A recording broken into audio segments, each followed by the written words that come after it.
I'm talking to Angela McGrath. And Angela, what's your full postal address here, as a matter of interest? If I was writing to you, how would I send it? Angela McGrath, Hillside, Old Finglas Road, Finglas Bridge, Dublin 11. We mustn't forget the Finglas Bridge. No, I'm 85. Well, the reason I'm talking to you is because you still live in a little oasis. I think it's a little oasis here. And if anybody knows this, if you travel down on the carriageway from the M50 down through Finglas, and as you get to the bottom of the hill before the Royal Oak, and if you took a left-hand turn, and just as you turn left, look into the left, and you'll see 3 little cottages, and it was one of those, I think you were born in there, were you? Well, it's all one. It's all one house. Oh, is it? It's all one house there. I didn't know that, yeah. It's all one house. There's 3 bedrooms in it, a kitchen, and a sitting room in that house. And it's a couple of 100 years old. My goodness. And that's where you were born? Well, I was born in the Rotund. Well, but I went to school in the Holy Faith in Glasnevin. Right. And I had 3 sisters. Yeah. Now, just before we even go back into your early days, can you bring me back into your parents' days, and can you remember what they used to talk about the district was like before even you came along? Well, my father was the eldest of a family. Dowlings was the name. And his granny was a Granny Smith. The mother was a Smith. And there was a big family of them, and he went to live with Granny Smith, and she lived over about a half an hour's walk from Finglas Bridge, and it was over at Broom Bridge. And they were in sheep farmers, and my father lived with her for quite a while. And the rest of the family all grew up at home, but my grandmother's name was Mary Ann Smith before she got married, and she was belonging to a family of, I think it was 3 brothers and 2 sisters. And they all lived locally, and they all worked for themselves. They all did something, no matter what it was. They were in the horse business, and they were in the cattle business, and we were... So your father is Dowling? My father is Dowling, yeah. My father is Dowling. Yeah. George Dowling. And he's from the area himself. He would have been. Oh, yeah, he was always. Yeah, he was always. And what about your mother then? What's her background? My mother's name was Keogh, Christina Keogh. And her father was from Arthcath, County Meath. And he married my grandmother, which was Mary Jane Maguire.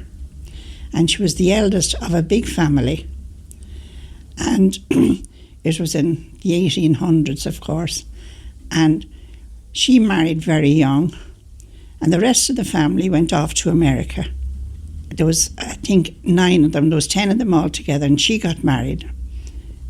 And the rest of them went off to America on a boat. And I don't know exactly where they landed. I don't know anything about that. But those letters in my grandmother's house that were so precious that I never got a look at them. And once I knew that our family had gone to America, I was dying to read some of the letters, but they were in a little black box, and I wasn't cheeky enough to say, well, let me see them, because they were so precious that they were hers. She lived to be 84 years of age, and she's buried in Finglas graveyard.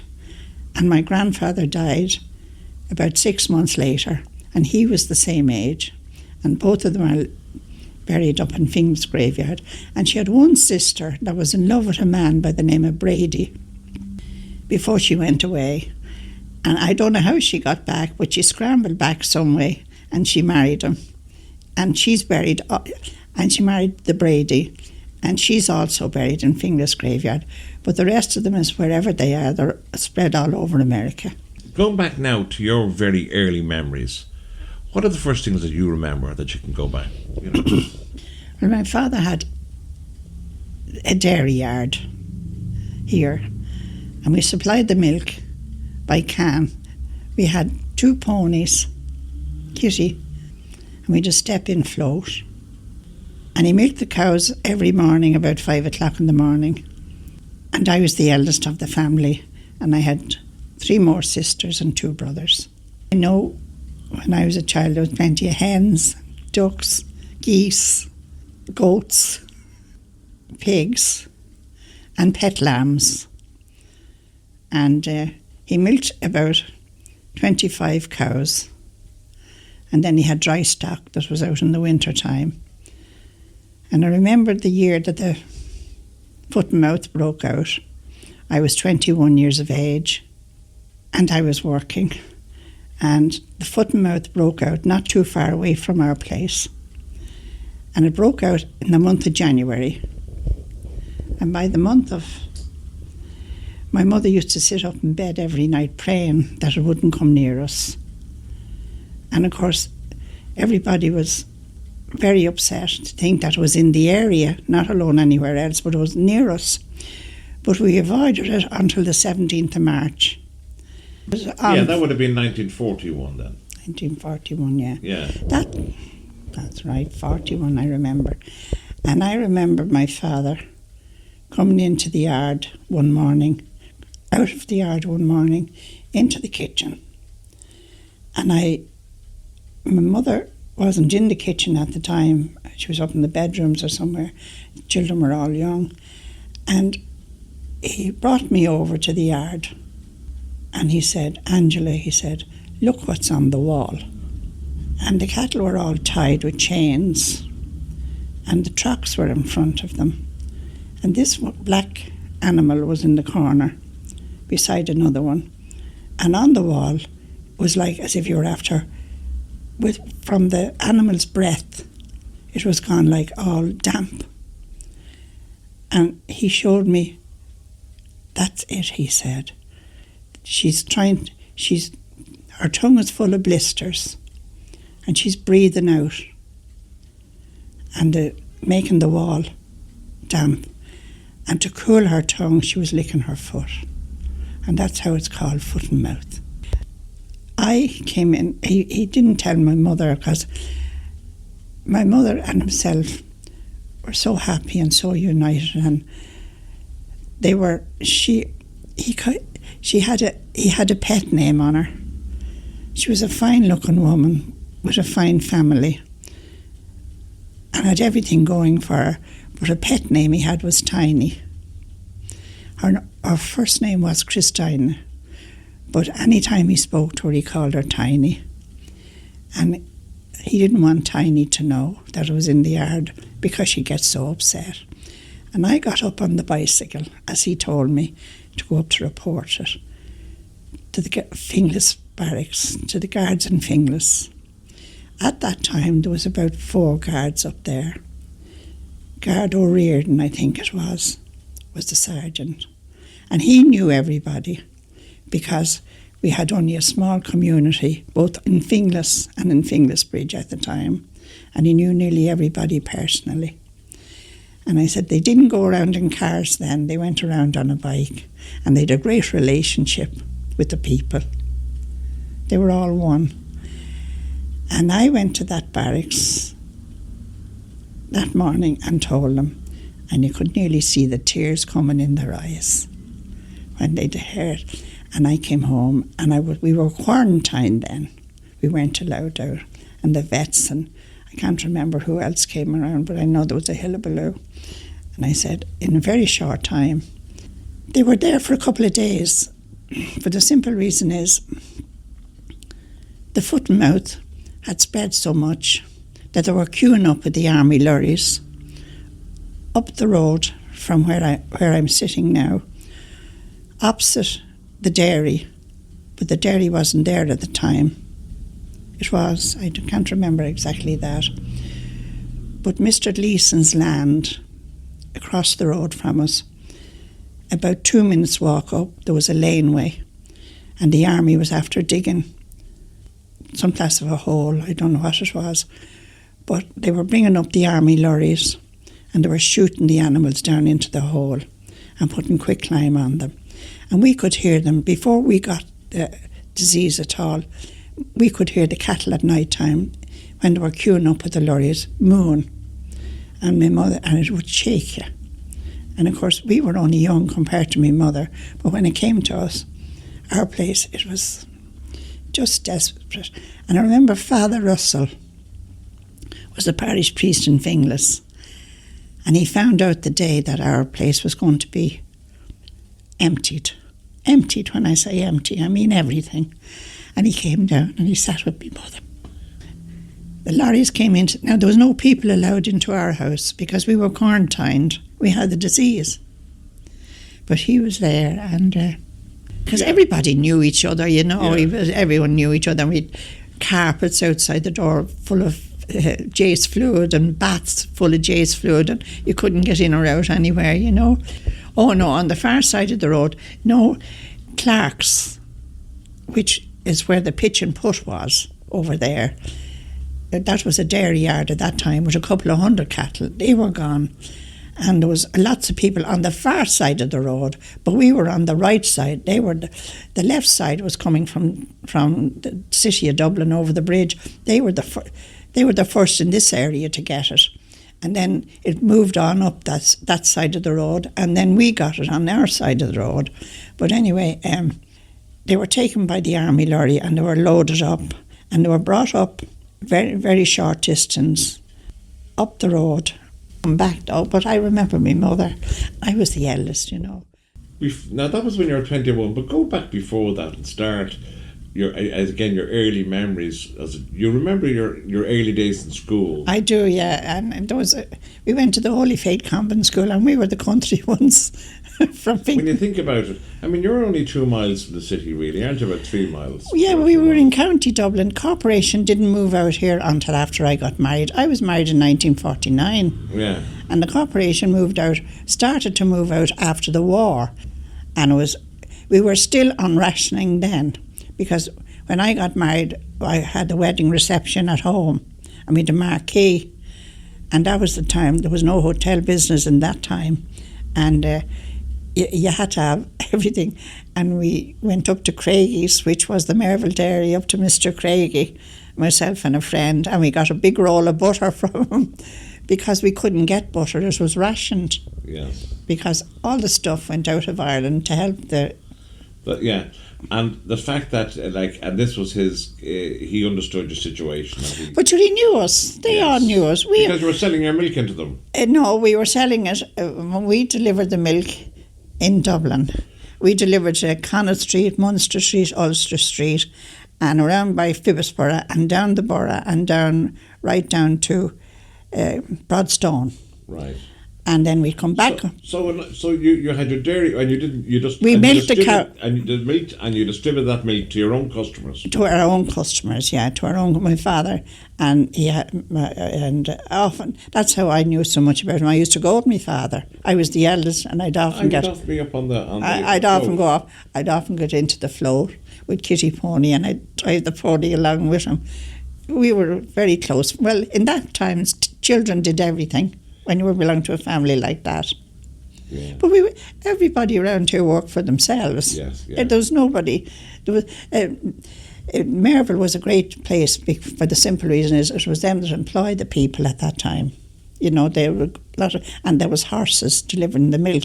Like we were delivering it with our pony. Yeah. And they had their own customers, you know. And you didn't have bottles, so what way did you dispense the milk?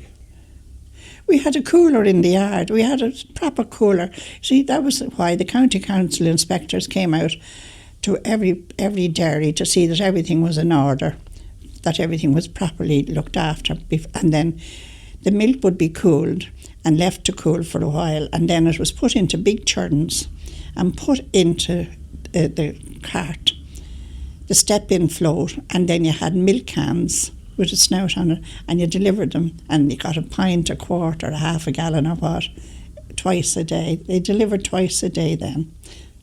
And we used to go down to the prison cottages, as we called them.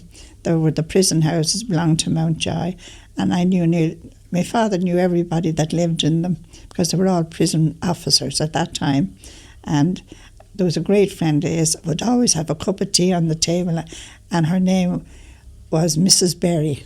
And she always had a crack with my father when he'd go in and that, you know. And that was his last customer. And then he'd come on home.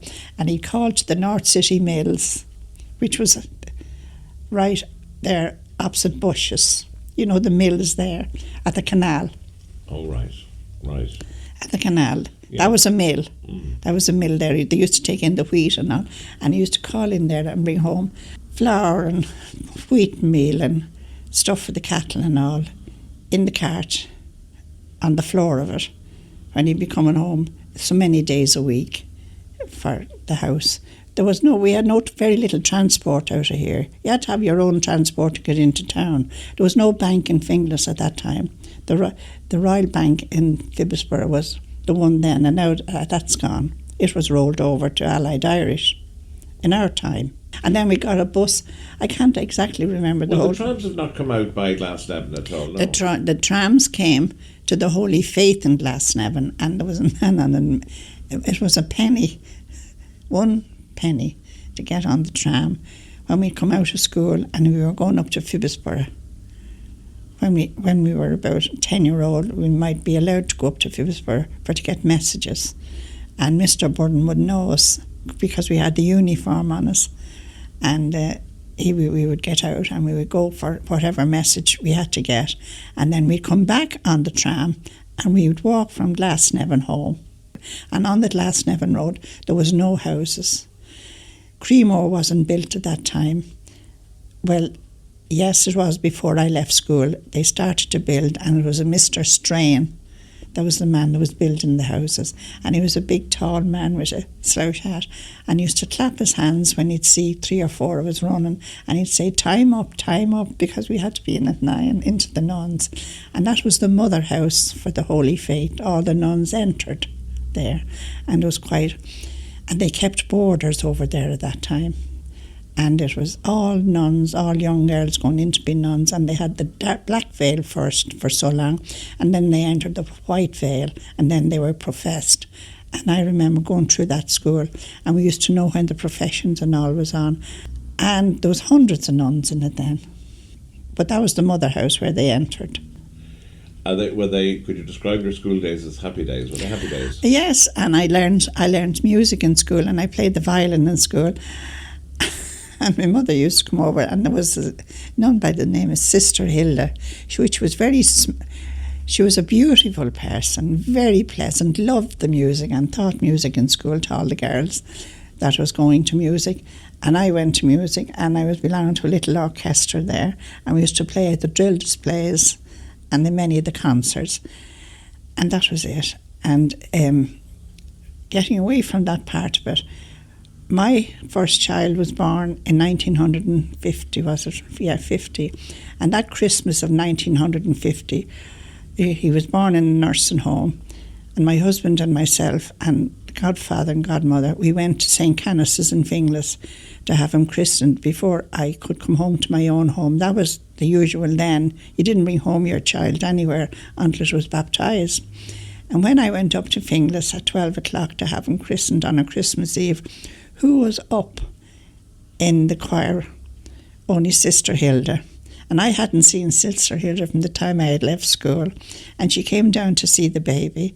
And when she saw me as his mother, she nearly passed out. And I had a great relationship with her after. I used to bring him over to see her. It was a little boy, Sean, and I used to bring him over to see her. But I've lovely memories of Finglas. On a Christmas Eve, he was baptised. And he was born on the 16th of December. And he was baptised in Finglas on the eve of Christmas. And no, Christmas, they were practising for Christmas. Yes. when I went in, yeah. That was right. Now, so it was very much a village community. There was only two masses, 8:30 and 11, and Father Russell would be standing on the steps of that church that we know now at the moment. I never remember being in the old church. In 1922 they left that, and they went up to the new church. The barn church was there on the Ballygall Road, and then they built the new church. And when I was young, I used to collect with my sister, Sheila, in this area, Finglas Bridge, now not up in the village, down around here, and it took us across from where we're living now. And my sister, I would go down by the Royal Oak, right around, and up, as we called it, the back lane, and we'd go to all the houses. It's called Ballyboggin Road now, and there was a few good houses up there, and they were very generous, and we'd get something every Sunday and have a chat, and we'd go on up the road for quite a bit and meet Finnegans. There was Finnegans, there was Royas, there was Connors, and the house that I spoke about that had the foot and mouth, they had left it at that time, but we did go earlier, but they never restocked. They left that area where I told you about Clark's, the foot and mouth broke out. No, they left that.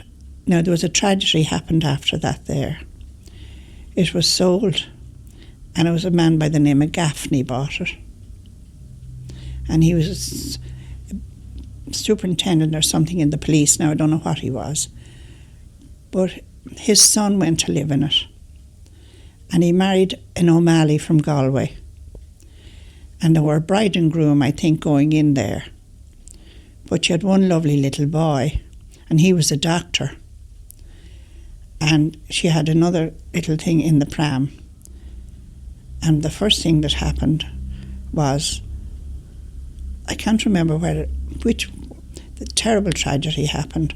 She was out walking with the pram, and it was in the autumn time, and the leaves it was full of trees up the avenue, and she was coming down the avenue, and the little fellow ran in front of her, and he went into a bunch of leaves, and instead of going into the leaves, he went into the river, and she couldn't get him out, and he was drowned, and he was only about 2 or 3, and her husband was killed in a plane crash. The only plane crash hit a mountain or something. I don't know the details of that, but we never saw her after, and she used to come around the village here and talk to everybody at that time, but she only lasted over there about 4 years or 5 years.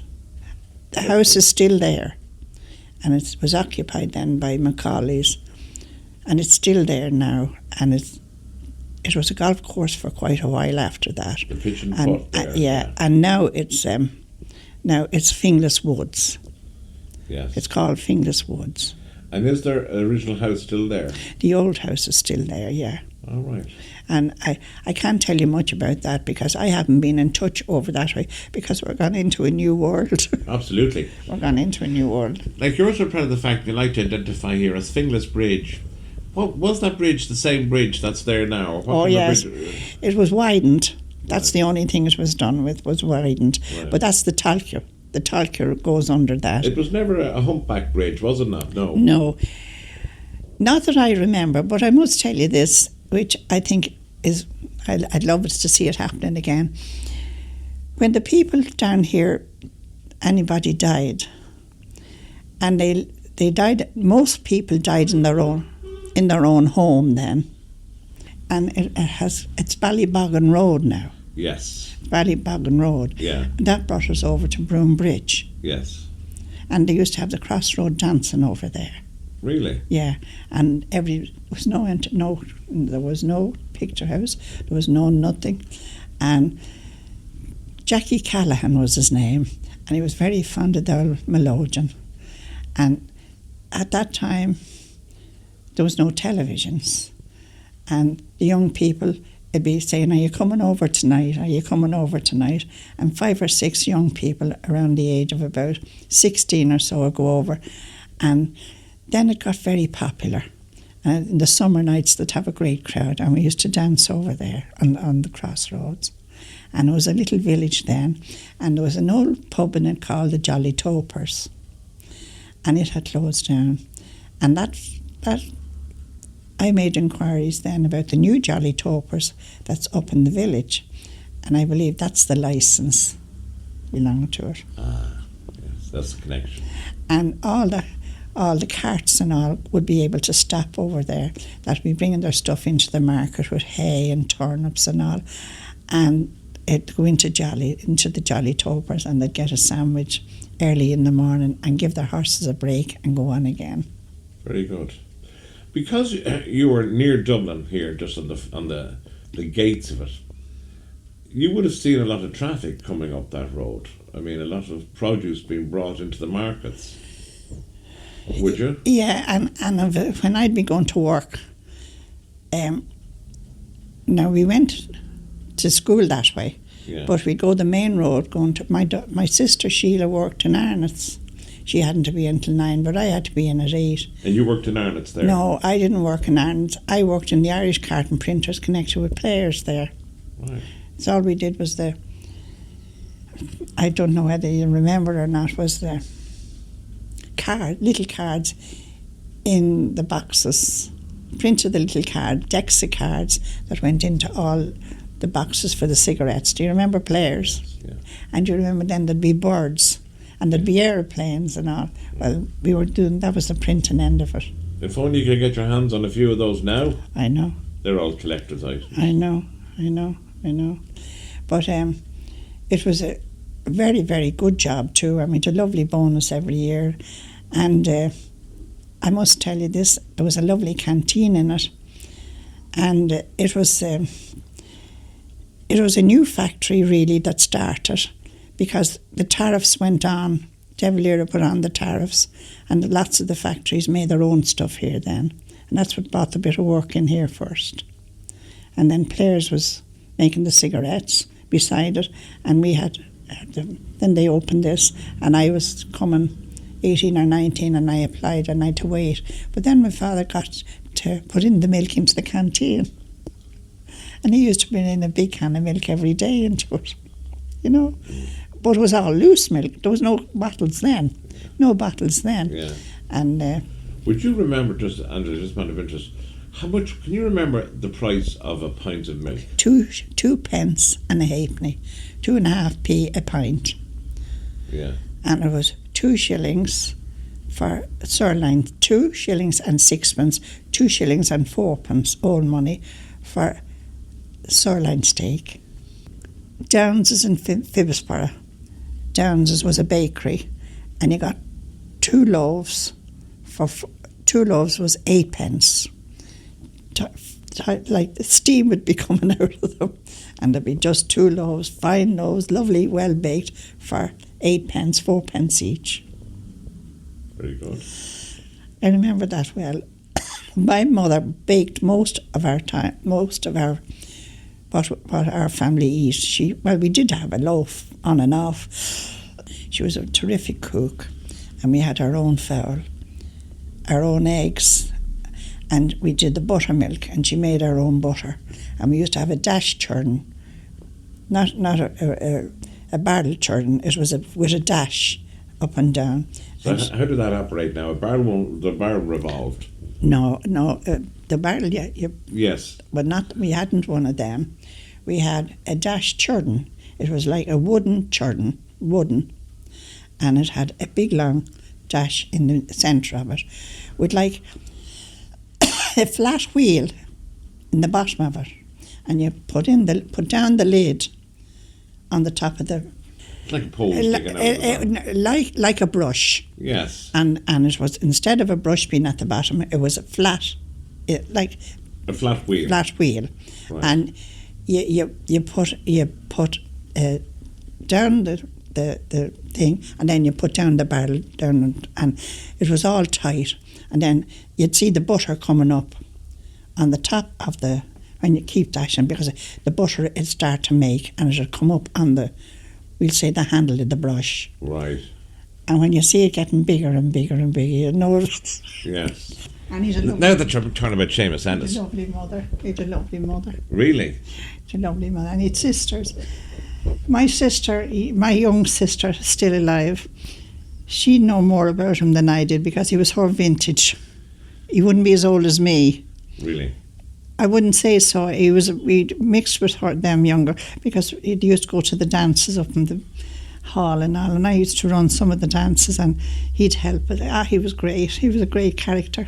I remember him going around, when this started first, going around all the homes in Ireland, and he recording. And he was the very first man to start that. That's right, he was. Yeah, I remember that. Yeah. And he was recording before they had recorders, and he had to write down the music. He went to Vincent School, but he was music always, and the voice of him, he had a terrific voice. And he had a couple of sisters. I can't remember an awful lot. I can see the sisters, but I can't remember much to talk about them, you know. He lived up on the Jamestown Road in a lovely old house up there. And they were there for years and years and years, a lovely family. And we were in County Dublin then, and that's what I say, everybody knew each other, but nobody knows anyone now. We're just, what do they call us? A ball bearing in a wheel. That's what they call us You're now. just residents now, you're just residents. But everybody knew it, and the head, and they'd be down into the house here like lightning. Yeah. Or they'd be up, and my mother, if there was somebody sick, my mother would go up to see what's wrong, and all. And if they had to stay up for a few hours at night time, all the people would all divide up the time, and they'd bring this thing and that thing, men living on their own, and all that. But that's all gone. Nothing left. You were saying You were asking me something that time. You were saying about his mother, Seamus and his mother. You're she particularly was very elegant in her way. I can't tell you an awful lot about her now. I'd be afraid of my life I wouldn't be saying things right. I'd have to ask my sister. I know she used to go to America, but I don't know much about that end of it. Now, I don't know as much about Seamus now because he was up there, and I knew him. We danced with him, and he was always into the Irish music. And there was another man by the name of Tommy Duke, and he lived in St. Margaret's, and he used to teach the crowd up in the hall to do all their plays, the Damson from Dublin. That was some of the plays and they put them on up there and all. It was terrific. Nobody doing that up there now. She could walk from Finglas up to Kappa, and it's all you see, about 2 or 3 farmhouses. And there is a story about that, I must tell you.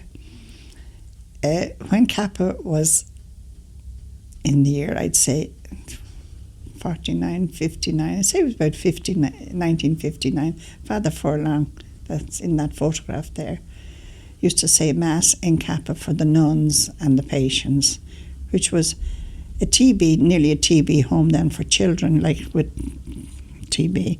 And it was a lovely spot because to be out in the sun and all that, and beds and all. And they have the altar from O'Connell Bridge during the 1929 is up there. And but at this time, it wasn't there at this time that I'm going to tell you about. I don't think it was moved up there that time. Maybe it was, but I can't remember. But I remember Joe Keane, the Lord be good to him. He had a lovely wife and come from a very well-thought-of family. And he had a lovely house there where the barracks is now, opposite the barracks, but it's gone now, the house. It was a lovely, good old house, kept in lovely repair. And he kept a few animals in the back, but he had a very good job as well. He had his own butcher shop. And he kept pigs. And of course he had no boar. And he had to bring it up to Kappa, up to a fellow by the name of Miley Byrne. And Miley lived near the hospital, you see. Right. And Joe got the creels on the yoke and loaded up the pig with a bit of help from this fellow by the name of Murphy. And Murphy was a hard old route, but was delighted to go with him. So they loaded up the pig about 8:30, and they put it in, and they came down the green. You know where we're talking about the green? Yes. And they went straight up. There was no house, only in the green. They went straight up the Kappa Road. And who did they meet coming down the road with the bicycle and 2 dogs? And he walking, only that priest, Father Furlong. And when he saw the horse coming up, flying, and he got like this out, and he asked the type of man he was. He put out his hand in the middle of the road and they stopped. Where are you going on a Sunday morning? You know, now Sunday was the Sabbath day. What had you on the road on a Sunday morning? And Murphy, being who he was, said, well, Father, she couldn't go yesterday, she couldn't go tomorrow, and she had to go today. Yes, yes. Well, do you know what? He looked at him. He said, there'll be a curse. That's wrong, he said. And he went off about his business. And Joe came down to us a short time after. I think he came down that evening or something and said it to John. What do you think of that, says Joe? He said, it would be a curse. And John, the man doesn't understand. the man doesn't understand, my husband said. Yeah. And they didn't want to let me hear it Yes. at that time. He didn't talk like that at that time. Yes, yeah. And he didn't want to let me hear it. And John came down to the kitchen to me then, and he said to me, Joe, we're talking about Joe, and he had a cup of tea and ours and all. And of course it played on Joe, what he said, of course, you know. But anyway, John came and he said, what do you think of him? He said, is the man in his right senses? No, I said, he's not in his right senses to say that. I said, the man doesn't understand. I said, it's all he knows is religion. He doesn't understand anything else.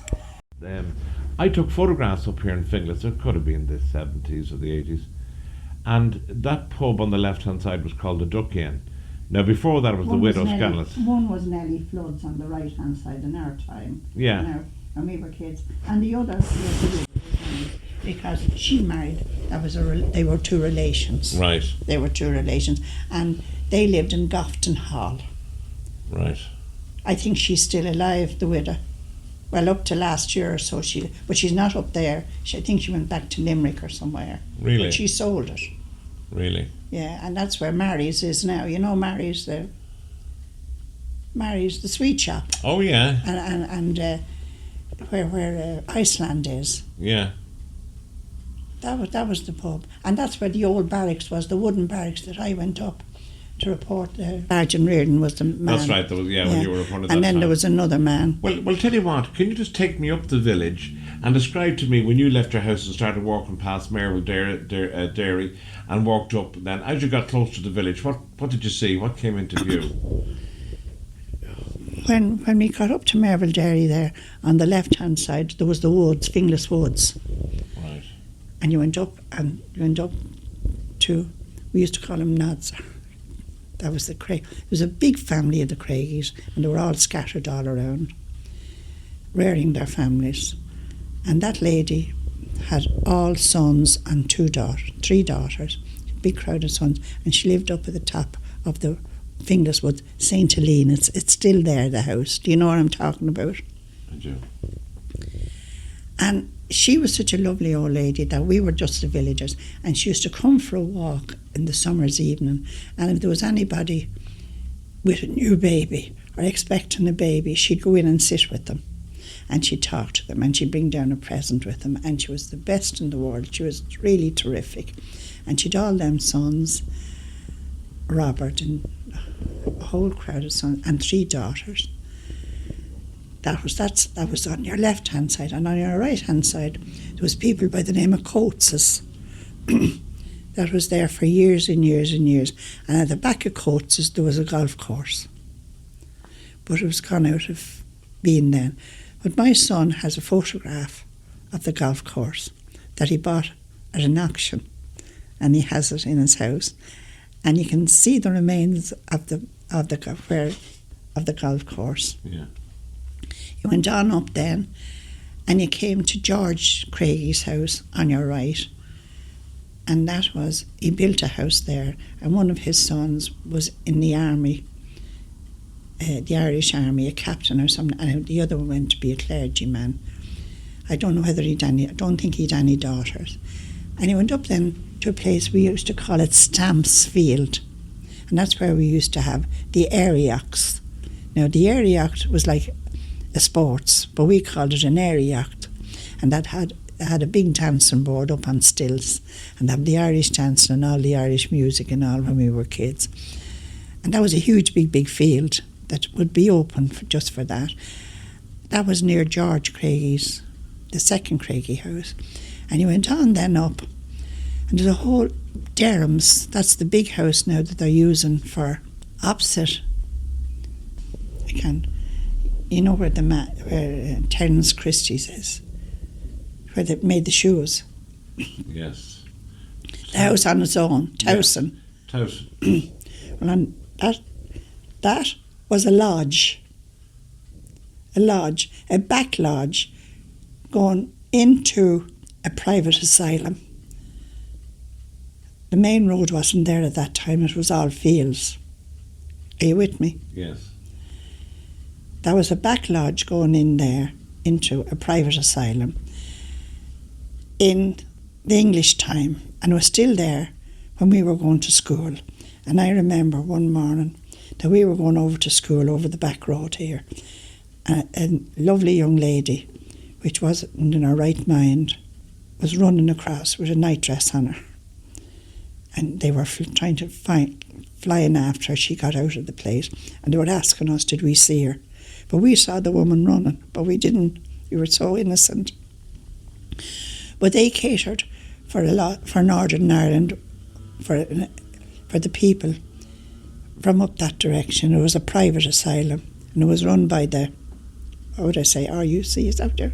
Well, no, but maybe the other, the Church of Ireland, yeah, or some religious connection. Yeah, but it wasn't. We weren't under the Free State at that time. No.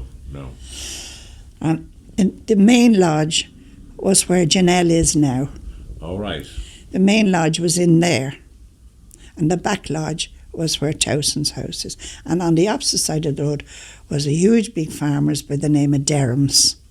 And they employed an awful lot of farm workers, and they had an awful lot of land, and they used to supply turnips. They had a lot of horses. Everything was horse and car then. There was no lorries, horse and car. And they had turnips and potatoes and all, and they'd be going into the market, and they'd have to come out onto the road there, and that was the main road then. There was no other road. They broke that new road right up to pass by the village of Finglas. Did you know that? Yes, yeah. Now, what else? Then up on your right-hand side. Now we're coming into the bottom of the village now. Yeah. Dulcie Flood was the daughter. That was Flood's pub too. Flood's, the same as Finglas. Nelly's was at the top, and the son was at the bottom. Well, the brother, I don't know whether he was a brother now, but it was another Flood. And he married a big tall lady, and she had a lovely daughter by the name of Dulcie. I don't know whether they cheat anymore or not. But my father used to have cattle out on land in the summer months he wouldn't be keeping them in. And we had land up the Ballygall Road. And he used to milk at night time. And when he'd be coming back at night time in the dairy car, he'd have the old dog sitting in the dairy car, and he'd always stop outside the pub. And he'd knock at the door about 12 o'clock at night, and your man would be inside the door, and he'd give him his half and his drink, and he'd get back in the yoke, and off he went. And he was doing that for an awful long time. And one night Sergeant Reardon was standing around, and he had the pony stopped, and when my father saw the sergeant, of course he wouldn't go near the door. And the next thing is, he kept shouting after him and he didn't hear him. And the next night, when my father stopped and went in, Miss Flood said to him, "You're not to be afraid of him," he said. "You were out hard work and you were deserving of what you were to get, but you respected him, you wouldn't do it in front of him. So he said, you can come any time you like now," he said, "and you won't be offending anybody," he says. But he didn't. My father went off about his business, but he left word to give him the drink. Very good. And he went up the hill then, and there was 3 or 4 houses with steps up to them. And the man that looked after Finglas graveyard, Cummins was his name. He was one man that lived there all his lifetime. Cummins is his name. Yeah. And he had another man. There was another people by the name of Angers lived there. And Wises lived there. That was all houses. And then them people were moved out of that. No, Cummins died and Anger died. And the Wises is still alive, some of them. And they're living over in Finglas Park. And that's where the apartments is. And on the opposite side was Montgomery's, the butchers, right on the corner. And there was a little river coming along there as you walked up to the graveyard. When you come to the corner where you see the TBS now, that was a butcher's, a family butcher's that everybody went to. And he supplied both Finglas Bridge and St. Margaret's and everything, as he was the only butcher shop. And he was very well known, and his family was there. And you walked up then, you went over a little river, a little bridge, and up to the graveyard, and on the other side there was a house called the White House. That's a new road that's built there, you know. That was never a road. That was just a house, a farmyard too. And we went up then, and then there was Cooks, and who else? And Bordy Murray had a shop right where the funeral parlour is now. And her parents died, and she had a friend, and he was a Jew man, and he used to help her to run the shop. I remember that, and everyone used to go in. Excuse me. And then we went on, and right in the middle of the town, where you see Dick McKee's Memorial, where the taxis are, there was a little house there on its own, and we used to call, I don't know whether they'd like this or not, Christy was her name. Christy was the name, but they used to call her Red Nails out Christy. She'd lovely auburn hair, but she'd a lovely daughter. Yeah, she'd a lovely daughter, and she lived there. And she was right nearly outside the chapel, do you understand? And where the bank is, there was 2 or 3 small houses, and they were Emmett's. A descendant of them is in those houses across the road. Now, I mean, she's about 45 or 50, but it's a descendant, a son. And it was Georgie, it was Emmett's. And then there was a hill there, you went down the hill, and there was a big house, and it was called Gladeview House, and it was there, a dairyman by the name of Lawler. Bill Lawler lived there. Now, you're around the corner, you're not gone out of the town now, but it was a little bridge was there, that river was coming down, and it came down there, and it came out at the bottom, at the back of where the Abbey is, the old... Yeah, well, right down, it's covered in, you know, there, and it's right Yes. down, and it's all covered in still, but it's still running. Of course. It's still running. And then you went up the green. Now, there was no such thing as those houses on the green, what do you call them, where Dr. Fegan lived. You know those houses there on your right? On the right, are we still going? Have we taken the turn left at the yeah, junction? you've turned, yeah, where the cross and you're is at the gone, taxi. and you're we're gone. heading down that road. You're gone, yeah. It's like a little, yeah, and Yes. over the bridge. Yes. And then you have Gladeview House. Yes. And then you went on from, that's where they're going to build now. They're building apartments or something on it now. But it was a coal yard or something. Now you're with me. And Oh yes. yeah. Yes. And you went on then. And then that was a little, and that was a little hamlet there of houses, all lovely houses, and there was people by the name of Floods lived in it. Mick Flood, and he was an ex-British Army man, and sometimes he'd go off the beam because he was after being shell-shocked, and that's how we knew his name so well. Mick Flood, I know, was the second name, and then there was Christie's, and there was a couple of Christie families there, and there was, wait now, we used to call another woman, she used to wear a big four, and we used to call her half a cow, because she used to wear the big four. We had nicknames on them all when we were kids. And then, right face, there was Johnston's, where the pub is built. That was a dairy yard, and it was Johnston's. Now this is the Jolly Toper. Yes. So, And then right in front of you you have a laneway then, and that was called the Blind Lane. Now I'll talk about that in a minute. The laneway was there, and the churchyard was there. The graveyard is there. And right in front was the old convent belonged to the Holy Faith nuns.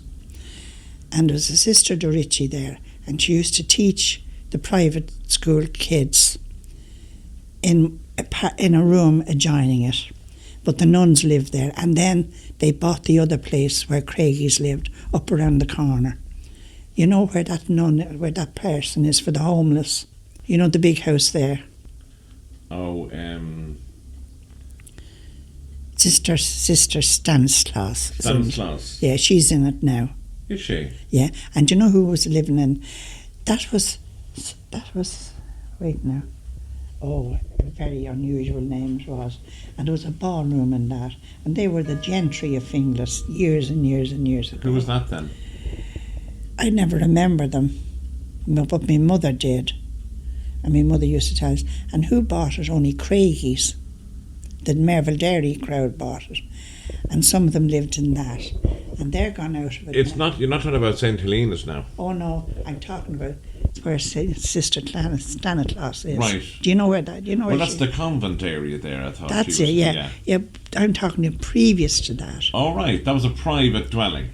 No. That would have been a private house. Yeah, but I'm talking about now. We say my mother often used to talk about it, and it was in the early 1900s when she was young. All right. And there was a ballroom in it, and it was carriages and gentry all going up and down there, and there was a place for their horses and all, and there was a lot of people employed. Stubbs, was it? No, I can't remember the name. It'll come back to me. Was it just a big farm? Well, that'd be a long. I don't know, but I remember Craigie's living in it myself. One of the Craigie sons was in it, and they sold it over then, of course, and they gave it to the Holy Faith nuns because their convent was gone, right. And their convent went. And but now getting back to this, you know the lane that brings you from there down to the main road. Now, how will I explain this to you? When you come to the Jolly Topers, there's a lane. Yes, the lane to the left as you're coming from the village of Finglas. And you're still and you go round the corner. Go round by it. Yeah. Yes. And that'll bring you down. You know where that brings you out? No, where did that come out? That brings you out to the bottom now, to the Spanish nuns. Yes. It'll bring you right out there. Now wait till I tell you. When the people died from any pair in Finglas, they were brought to the church. They left this area and they were brought down the road. They were brought from that down to the Royal Oak on a bearer. The carriage would be the carriage would be behind, and the people all walked. There was no such thing as mourner coaches or anything. Everyone walked, unless somebody wasn't able to walk belonging to them, they'd hire a car then. And they just walked, and they turned at the bridge, and they walked straight up to Finglas. And when they got to the bottom of the town, as we called it, the bells will toll. And if it was in the winter time, they were in by 4:30 or 5 o'clock into the church. And the next morning, there'd be mass. But they weren't taken out of the church until evening at 4:30. And they were brought, 4 o'clock, and were brought down the town on the bearer, right around by the Blind Lane, as we'll call it, and right around by the Jolly Topers, and right around there, and back down the hill and into the graveyard. And my mother and father and my grandparents and all belonging to me, everyone that died around here did that until the corporation took it over. Right. Now that was the custom. That was the custom then. And in summertime, it was 8 o'clock in the evening you were buried. Everybody congregated because it was a bright evening. Everybody was able to go. And in the winter evening, my father died in November, and it was early, and my mother died in the month of May, and our funeral was... Now, I have an aunt living, and she's 98 years of age, the 11th of April of this year, and she'll be buried up there. And the priest, it was 8:30 and 11 Mass, and the children, when we'd go to Mass at 11, I had my 3 sisters, and we'd walk from here up to Finglas to 11 o'clock Mass, and Father Russell would be standing on the steps, as I tell you, and the children went to one side and we got together, for to let the room. But you see, when the place got bigger, and I'd say in 1954, 55, 56, they had to extend the church, and they put the 2 annex onto it. Yeah. And it cost a lot of money, of course, to do it. But you won't believe this. Father Russell was sick the time I was getting married. And I loved him, but I loved Father. We used to run dances and all, and the priest would sit there and he'd had a big talk. He was from Newtown, Mount Kennedy, and we'd bring him in a cup of tea and all. And we were all young ones. We loved him. And he was such a nice man. And we'd Kitty Connor used to take the coats, and every penny we got, we'd give it to the church, you know.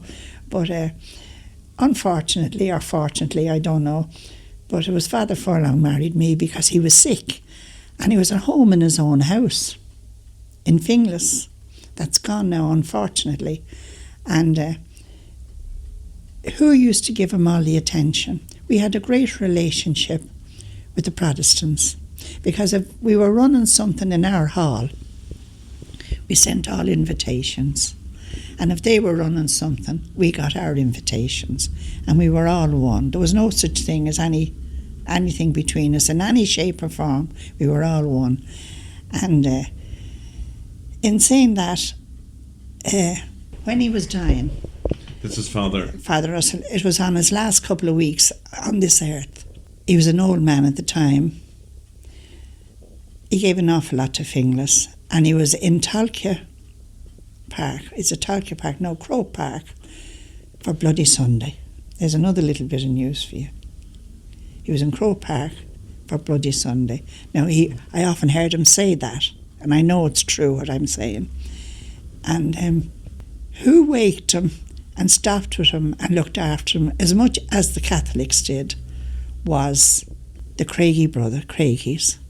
It would have been a Protestant family. Yeah, but that's the unity that we had in our area at that time. There was no such thing as one or the other. We were all one. You did what you wanted to do. Nobody mind.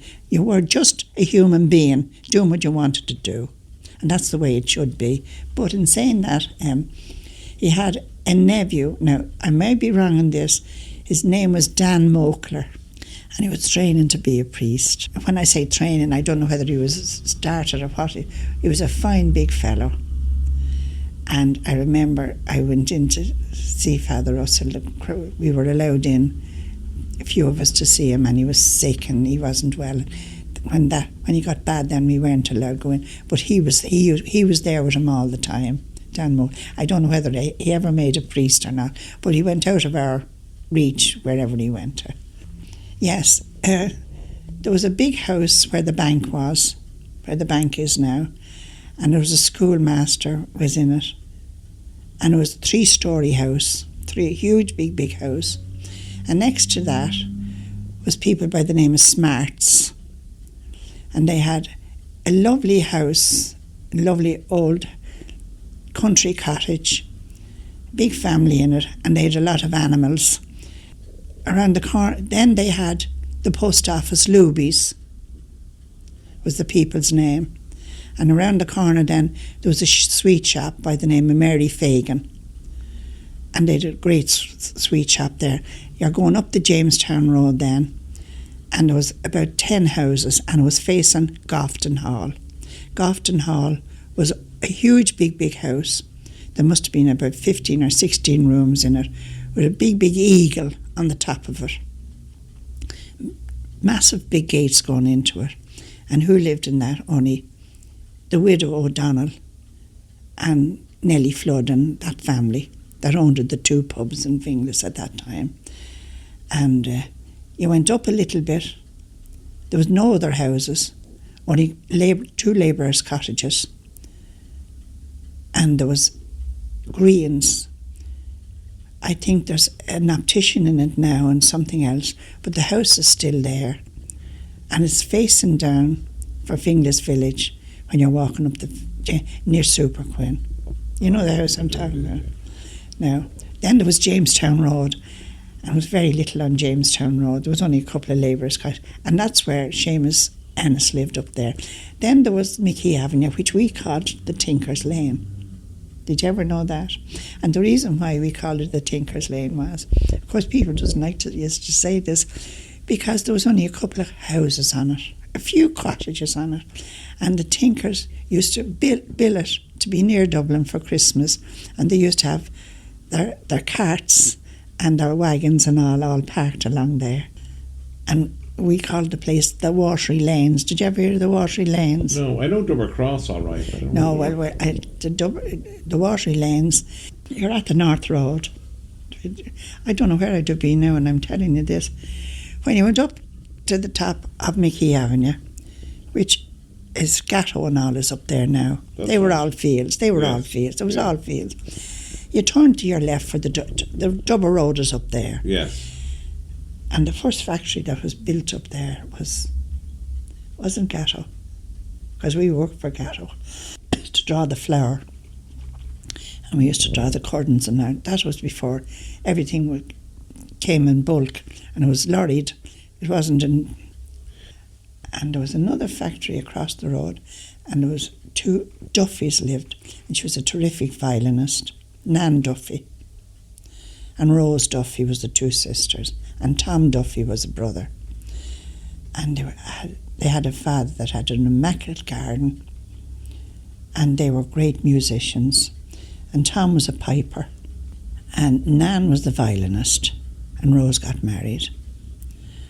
And we knew them. And when you turned to your left, instead of going up for Dubber, you went down to a place, and they called it the Watery Lanes. And there was Mrs. Hines. I can still see her, she's a little grey-haired woman. And I remember as well as anything the morning that she died. And the Mass was in Finglas. And we went down. They carried her around the town as usual, where I said. And they brought her in and put her in the graveyard.